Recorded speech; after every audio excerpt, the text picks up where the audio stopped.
Despite the challenges of 2020, we continue our work to recover the ecosystem of Española Island for the fourth consecutive year.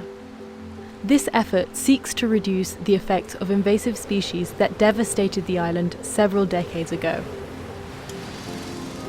Hood Island is unique in all the world. This is indeed an enchanted place because of the unique bird and marine life and plant life known nowhere else in the world. But while filming this video in the 60s, there was a big problem that put everything at risk. The first settlers arrived at the turn of the century.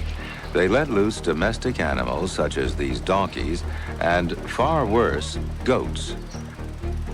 Goats eat everything.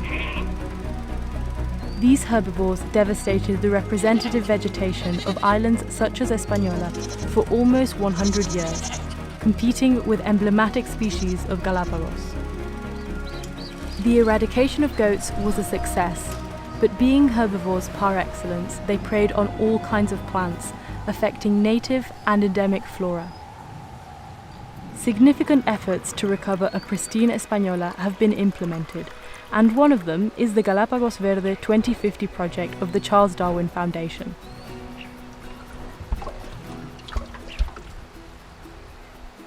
This project faces the challenge of restoring islands devastated by human and invasive species effects, using water-saving technologies on arid islands, and implementing permanent in-situ plots to promote natural restoration. This way, they can restore species that are unique to Española and key for ecosystem health, such as Opuntia megasperma var orientalis and Lecocarpus lecocarpoides.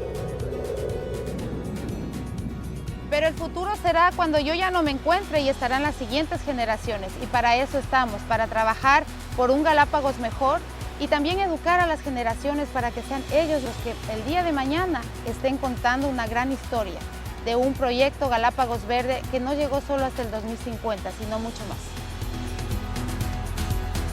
The importance of projects like this lies in that they contribute to the well-being of the local community through the conservation and restoration of unique species and ecosystems, an urgent task in the Galápagos.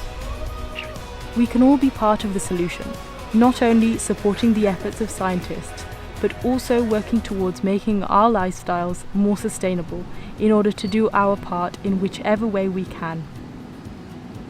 We, now, can make the decision.